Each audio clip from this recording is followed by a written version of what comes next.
Écoutez, ils ont l'air extrêmement convaincus, hein. Monsieur Zuckman finira sans doute par avoir un prix Nobel pour avoir inventé une nouvelle taxe, qui est quand même le degré zéro de l'économie. Je veux dire, inventer une taxe, ça n'a rien de disruptif, hein, si vous voulez. Bon. Parlons fiscalité, fameuse taxe Zuckman dont tout le monde parle actuellement, qui est censée rapporter entre 15 et 25 millions d'euros dans les caisses de l'État. Milliards, pardon, oui, c'est ça. Donc la moyenne 20 milliards en gros est censée rapporter. Pourtant, beaucoup d'instituts politiques, qu'ils soient de gauche ou de droite, mettent en avant le fait que finalement ça ne reste qu'un mirage, que la France, il y a plus de place pour taxer ne serait-ce les riches. Même les riches sont déjà surtaxés. Le Conseil constitutionnel estime un taux de prélèvement de 70% est confiscatoire. Au-delà, c'est de la folie pure. Selon les différents calculs qu'on prend, eh bien, il semblerait que les 10% les plus riches payent quasiment 66% d'impôts sur leur revenus. C'est gigantesque. C'est une non-réforme, une non-mesure, en fait, en réalité. Ah oui, non, mais c'est même absolument dramatique. Alors, d'ailleurs, vous avez vu, hein, la taxe Zuckman, elle est en train de changer. Alors, la taxe Zuckman, 1800 super grands riches, le fortune, le challenge, 500 fortunes les plus grosses en France, etc. Bon. Et puis ça, finalement, c'est en train de migrer vers tous les riches. Hein, donc, tous les riches au-dessus d'un million. Hein, et puis, on va peut-être vous le baisser, hein, ça va à partir de 800 000 euros de patrimoine, hein, tous les gros riches. Mais de patrimoine immobilier et les revenus. Et donc, c'est le retour de l'ISF. D'accord. Donc, en fait, là, la petite musique, c'est le retour de l'ISF. Et donc, ça se termine toujours comme ça. C'est-à-dire que vous croyez taxer les riches et finalement, vous taxez les gens. Voilà, vous ne taxez pas les riches parce que les riches, de toute manière, ils s'en vont, ils s'enfuient, ils ont des moyens... d'ailleurs, des moyens d'ingénierie fiscale, patrimoniale. Beaucoup de nos riches ne sont plus là, d'ailleurs. Hein. C'est-à-dire que dans le classement... des 500 fortunes de challenge, vous en avez 40% ou la moitié qui sont déjà plus fiscalement domiciliés en France. Bon, je vous laisse imaginer les dégâts psychologiques que ça peut entraîner dans la vision d'investisseurs internationaux, dans la vision de citoyens qui ont le désir d'entreprendre ou qui ont des ambitions entrepreneuriales. Bon, moi, je me suis amusé à chiffrer un petit peu... non pas l'immigration, mais l'émigration. Hein, donc, nos concitoyens qui s'en vont. Alors, les citoyens qui s'en vont, c'est pas que nos grands milliardaires. Ceux qui s'en vont, ce sont des ingénieurs, des Bac+5, nos jeunes, etc. Et qui, au lieu de venir travailler en France, qui, au lieu de créer du PIB en France, eh bien, ils s'en vont créer du PIB aux États-Unis, à Dubaï, voilà, en Italie, en Suisse, etc. Et donc ça, ce sont des milliers de jeunes qui chaque année s'en vont. C'est ce qu'on appelle en économie une perte d'opportunité, une perte de chance pour notre pays. Bon. Ça, c'est à peu près 40 à 50 milliards d'euros par an qui nous échappent. D'accord ? Donc c'est absolument considérable en manque à gagner. Donc, à un moment donné, il ne faut pas non plus se focaliser que sur l'exil fiscal des méchants riches qu'on irait taxer. Il faut se focaliser sur l'ensemble des effets délétères que cette rhétorique crypto-communiste peut avoir sur l'ensemble des forces vives d'une nation, sur les gens qui ont envie de créer, qui ont envie d'entreprendre, qui ont envie de travailler, qui ont envie de se dépasser. Eh bien, ces gens-là, ils étouffent en France. Et donc ils partent. Ils partent. Mais pourtant, ils ne sont pas riches aujourd'hui, hein, ils n'ont rien. Et donc ils partent avec un sac à dos et une valise. Et par contre, ils vont créer du PIB ailleurs. Mais ils créeront du PIB ailleurs. Et plus on va être dans cette dialectique-là, et plus on fera partir tous nos créatifs, nos entrepreneurs, nos ingénieurs, nos docteurs. Et je trouve ça d'une infinie tristesse parce qu'évidemment, ça participe de l'effondrement progressif de l'économie de notre pays qui est en train de devenir un pays pauvre parmi les pays riches. C'est ça, exactement. Il y a un édito assez intéressant dernièrement qui a été écrit et qui disait « La France, ce pays pauvre qui vit comme un pays riche ». Exactement. Et qui se croit encore riche et puissant, mais qui ne l'est plus. Mais donc, par la force des choses, donc on comprend. Si je comprends bien ce que vous dites, Charles, en gros, cette taxe Zuckman, c'est un effet de manche, en fait, un serpent de mer. De toute façon, comment dire, à l'échelle mondiale, quand on lit un petit peu, beaucoup de gouvernements étrangers ont réfléchi à taxer les ultra-riches. Personne ne les a mis en place, ces mesures. C'est que finalement, elles n'ont aucun sens. Mais elles n'ont aucun sens parce que le sujet, il n'est pas là. Le sujet, il n'est pas de taxer les Il est, ultra-riches. comme vous l'avez dit, de garder ces forces vives. Il y a deux sujets. Au-delà même de garder les forces vives, vous avez deux sujets. Vous avez un sujet qui consiste à dire comment j'assure la prospérité de l'ensemble de la population. Ça, c'est un vrai sujet. Et je dirais même, c'est le principal sujet de l'économie. C'est-à-dire l'économie, c'est pas comment faire 1000 riches. L'économie et la science économique, elle est là pour comment fait-on pour assurer la prospérité de l'ensemble de sa population. Donc ça, c'est la première question. Et la deuxième question, c'est comment fait-on pour ne pas créer les conditions d'un enrichissement délirant. Parce qu'aujourd'hui, nous avons créé les conséquences d'un enrichissement délirant. Le problème, c'est pas qu'on ait des riches qui soient riches. Le problème, c'est quelles sont les conditions qui ont permis à ces riches de devenir aussi riches. C'est-à-dire, vous pensez à quoi? Eh bien, moi, je n'entends pas dans le discours d'LFI, oui, vous vous rendez compte, leur fortune est passée de 500 milliards à 1000 milliards, alors on peut leur prendre 2%, dit Piketty, Zucman, ce qui est absolument affligeant en termes intellectuels. C'est pas parce qu'une valorisation a progressé qu'elle a généré quoi que ce soit. C'est le patron de Mistral qui l'explique très bien, qui dit levé de fonds d'1 milliard, mais lui, il aurait du mal à les payer. Mais lui, il ne peut pas les payer, il n'a juste pas le flux, pas le flux de revenus. Donc moi, j'aimerais qu'on m'explique quelles sont les conditions qui ont permis cet enrichissement. Et les conditions qui ont permis cet enrichissement, elles sont extrêmement simples à comprendre. C'est la mondialisation. Donc, vous reprenez les cours de bourse depuis 1915, 16, chute du mur de Berlin en 1989, depuis, à partir du moment où vous aviez l'Est et l'Ouest, le rideau de fer, il n'y avait pas de mondialisation possible. Donc la mondialisation est la fille directe de la chute du mur de Berlin et de l'effondrement de l'ex-URSS. À partir du moment où nous avons l'effondrement du mur de Berlin, il y a quelques années de balbutiement, de transition, etc. Et donc à partir de 1995, nous allons commencer à voir arriver les premières délocalisations, les premiers accords de libre-échange, le GATT à l'époque, c'est l'ancêtre de l'OMC, l'Organisation mondiale du commerce, les premiers accords de libre-échange, etc., etc. Et puis petit à petit, bon an, mal an, ça va se développer comme ça.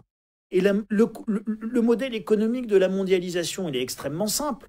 C'est je délocalise ma production là-bas, dans un pays à bas coût, pour continuer à vendre très cher ici, en faisant imposer mes bénéfices dans une société qui est hébergée dans un paradis fiscal. Le mécanisme étant d'une simplicité enfantine, vous produisez en Chine, votre production chinoise est vendue à votre filiale qui est à l'île de Man, aux Caraïbes, qui elle-même revend à ce moment-là en Europe ou aux États-Unis. Et donc les bénéfices, ils ne sont ni en Europe ni aux États-Unis. Donc là, vous avez une perte fiscale colossale et vous avez un enrichissement considérable. Et si vous prenez les cours de bourse, globalement, de 1980 à 1995 sur le CAC 40, il ne se passe rien. Sur le Dow Jones, il ne se passe rien. Sur les grands indices mondiaux, il ne se passe rien. Et tout d'un coup, vous avez une espèce d'envolée exponentielle qui est évidemment liée au profit de la mondialisation. Donc, déplorer le fait qu'il y ait des riches. En disant la seule solution, c'est de les taxer, ce n'est pas le sujet. Le sujet, il est autour des délocalisations, il est autour du libre-échange tel qu'il est conçu, il est autour des délocalisations de nos productions industrielles, maintenant agricoles quand on parle du Mercosur, et puis évidemment de la délocalisation ou des délocalisations de nos pollutions, parce que quand on délocalise nos usines ou nos productions agricoles, on délocalise également nos pollutions à l'étranger. Mais Charles, vous le savez, les principes, le fondement de la mondialisation en ce moment est en train d'être un peu, je dirais, bafoué avec ce retour au souverainisme, retour au protectionnisme aux quatre coins de la planète. Est-ce que dans ces cas-là, on ne peut pas supposer que nos riches vont devenir moins riches ? Alors, il serait logique qu'il y ait un rééquilibrage et que nos riches deviennent moins riches, notamment parce que si on a une forme de démondialisation organisée, eh bien forcément, à un moment donné, les profits des grosses sociétés vont baisser. Et donc, si les profits baissent, bien évidemment, vous allez vous retrouver avec des valorisations qui vont diminuer. Et je rappelle que Monsieur Arnault, 150 milliards de dollars de fortune, c'est pas 150 milliards de dollars sur son compte, hein, c'est 150 milliards, c'est la valorisation de l'entreprise qu'il détient. Immobilier, financier, voilà. etc. Donc c'est pas évidemment le cash et les sous qu'il a sur son compte courant. C'est bien de le préciser, hein, parce que c'est fondamental. L'erreur est faite. C'est fondamental. Tiens d'ailleurs, ça me fait penser. Donc je vous disais tout à l'heure 1600 milliards de dépenses. 1670. On revient sur la dette, française. 1670 milliards de dépenses par an. 140 milliards par mois. Et je viens de vous donner, Monsieur Arnault, sa fortune, première fortune, 150 milliards. Si vous additionnez la fortune des 10 plus riches français, donc 150 milliards, c'est pour Monsieur Arnault.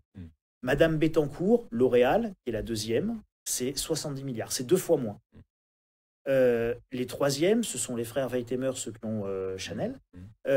C'est 60 milliards pour 2, donc c'est 30 milliards, c'est encore 2 fois moins. Et donc, quand vous arrivez au 10e, ce sont les 3 héritiers d'Assaut, pour 8, 9, 10. Et là, c'est 9 milliards chaque. D'accord ? Donc, on est passé de 150 à 9 milliards en 10 positions. C'est vous dire à quel point les 500 derrière, ils ont beaucoup moins. On parle de quelques centaines de millions d'euros au mieux. Si on prend les 10 fortunes les plus riches françaises, ça fait 300, j'ai calculé, j'ai fait l'addition à mon dire, 362 milliards d'euros. C'est 2,6 mois de dépenses. Là, on ne leur a pas taxé 2%, on n'a pas fait du Zuckman, parce que moi, Zuckman, je le trouve extrêmement modéré. Allons au bout du raisonnement. Là. Zuckman, enfin bon, c'est du pipi de chat, monsieur Zuckman. Moi, je pense qu'il faut aller au bout de la logique. Donc, on les chope, on les attrape, là, tous ces méchants riches, on les retourne, on leur fait les poches, on les secoue jusqu'à ce que tout soit tombé. Comme nous sommes des gens civilisés et sympathiques, nous ne les violentons pas et nous leur laissons leurs pantalons pour qu'ils puissent rentrer chez eux, mais on leur prend tout le reste, tous les sous, tous les actifs, tous les machins. Les 300 milliards, non. Ça fait 362 milliards, ça fait 2 mois et demi de dépenses. Et donc après, on fait quoi ? Après, on fait quoi ? Alors, ce que je voulais également évoquer avec vous, parce que tout ça, ça s'est déjà passé. Et j'invite tous nos spectateurs à faire des petites recherches. C'est très rapide. Demande à ChatGPT, demande à Google, ça va bien se passer.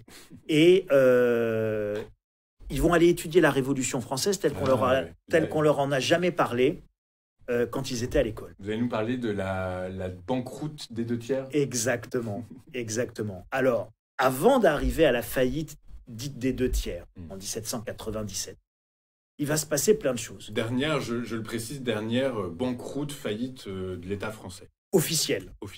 Hein, défaut de paiement, où on a dit on ne paye pas notre dette. Pour les 2 tiers, on ne la paye pas, on ne la rembourse pas. Alors, avant d'arriver à ça, en 1797, on a fait plein de bêtises, il y a tout un héritage, mais comme l'héritage qu'on se traîne depuis 1974, lapsus révélateur. Là, évidemment, Louis XVI veut faire bisque-bisquerage et se venger de l'Angleterre. C'est l'indépendance des États-Unis. C'est la guerre d'indépendance des États-Unis contre le royaume d'Angleterre. On Lafayette, machin, tout ça, on va les aider. Ça va coûter très cher, d'accord, très cher. Comme la guerre en Ukraine, par exemple, coûte très cher. Et puis donc, on va faire des dettes, ça va mal se passer. Et puis finalement, Louis XVI, il est obligé de convoquer les États généraux parce qu'il va falloir qu'il augmente les impôts. Et puis ça se termine par une révolution. Ça se termine par une révolution. Lui se fera couper la tête, mais bon. Avant, on va se retrouver avec un épisode que les gens connaissent. Ils en ont entendu parler, c'est la Terreur. La Terreur, c'est 1793, 1794. Et 3 ans, la fin de la Terreur, c'est 3 ans avant la faillite. La Terreur, c'est fascinant. C'est-à-dire, la Terreur, elle a pour objectif de lutter contre les ennemis de l'extérieur et les ennemis de l'intérieur. Les ennemis de l'intérieur sont... Et les ennemis de l'intérieur sont, par exemple, au hasard, les exilés fiscaux de l'époque, ou les exilés politiques de l'époque, dont on va saisir les biens. Donc on va saisir les biens de l'Église, mais on va saisir tous les biens. Et donc Zuckman, Piketty, Ruffin vous expliquent qu'il faut saisir les biens des riches qui ne voudraient pas payer leurs impôts. Mais ça, c'est déjà fait, les gars. Vous n'inventez rien. Mais alors, vous êtes en termes de créativité complètement affligeant, d'accord ? Vous n'inventez rien, ça s'est déjà fait il y a plus de 2 siècles, pendant la Révolution française. On n'a pas remboursé les riches, on n'a pas remboursé les dettes, on a taxé les riches, on a réquisitionné tous les biens. Ça va donner les biens nationaux qui vont donner les domaines. Les domaines, c'est hérité de la Révolution. Et puis, on va faire la terreur parce qu'en fait, il y a un gros problème. C'est que l'économie est tellement mise par terre, à genoux, déréglée par un certain nombre de décisions stupides en termes monétaires et en termes d'endettement et de dépenses, que vous avez, soi-disant, de la spéculation et la hausse des prix. En fait, vous n'avez pas d'inflation. Ce que vous avez, c'est un effondrement de la valeur de la monnaie. Mais les prix, évidemment, montent pour les gens. Alors, contrôle des prix et lutte contre les accapareurs. Les accapareurs, aujourd'hui, on appellerait ça des spéculateurs. Et donc, le gouvernement révolutionnaire va nommer des camarades commissaires aux accaparements. Et là, vous êtes pendant la terreur. C'est ça, les premières lois de la terreur. Il est demandé à tous les commerçants d'afficher sur leur porte le stock qu'ils ont de produits dans leur boutique. Et les camarades commissaires aux accaparements doivent vérifier que le bon stock est bien affiché, contrôle des prix, contrôle des loyers que vous avez aujourd'hui. Bref, vous avez des similitudes qui sont absolument incroyables entre la Révolution française et ce qui se passe aujourd'hui dans le pays. Okay. Donc, voilà, je crois que c'est très important de prendre du recul, de se dire, mais tout ça, on l'a déjà vécu, on connaît les résultats, ça se termine par la faillite, le contrôle des prix, ça ne marche pas, parce que le prix est une information fondamentale en économie. Quand un prix monte, ce n'est pas la faute à la spéculation. S'il y a de la spéculation, ce n'est pas la faute aux spéculateurs. S'il y a de la spéculation et des prix qui montent, c'est parce qu'à un moment donné, vous avez un problème dans votre économie. C'est ça. Donc la valeur de la monnaie baisse. Soit la valeur de la monnaie baisse, soit vous avez des pénuries, soit vous avez une mauvaise allocation. Bref, vous pouvez avoir quantité de problèmes qui va expliquer ça. Mais vouloir lutter contre la spéculation ou contre les prix qui montent, c'est donner des coups d'épée dans l'eau. Ça ne marche jamais pour la simple et bonne raison que c'est le résultat. Ce n'est pas la cause. C'est la conséquence des causes. Mais donc, cette taxe Zuckman, elle ne revêt qu'une dimension symbolique finalement par la force des choses. Il s'agit juste de dire, voilà, on a cette idée-là, mais au fond d'eux-mêmes, ils savent, ils disent ce qu'ils veulent, mais il reste quand même, il reste des gens intelligents. Ça, j'en suis pas persuadé. En tout cas, les calculs vont dans la même direction, donc par la force des choses, l'histoire, ils la connaissent aussi bien que vous. Donc a priori, c'est plus une posture qu'un réel langage politique. Écoutez, ils ont l'air extrêmement convaincus. Monsieur Zuckman finira sans doute par avoir un prix Nobel pour avoir inventé une nouvelle taxe qui est quand même le degré zéro de l'économie. Je veux dire, inventer une taxe, ça n'a rien de disruptif. Si vous voulez inventer un impôt, je peux vous en inventer sur tout et n'importe quoi. D'ailleurs, pendant ça ira. Ça ira. Attention, je vous sens révolutionnaire. D'ailleurs, pendant la Révolution, le ministre des Finances à l'époque de la faillite, c'est Ramel, et c'est lui qui va inventer un impôt très célèbre sur les portes et les fenêtres. Oui, à Paris, oui. Voilà. Et donc, évidemment, tout le monde va murer ses portes plus personne ne voit rien. Et ses fenêtres, et tout le monde va vivre dans le noir pour ne pas payer d'impôts et de taxes. Il ne faut jamais sous-estimer la bêtise de ceux qui nous dirigent, ni l'intelligence de ceux qui subissent leurs décisions.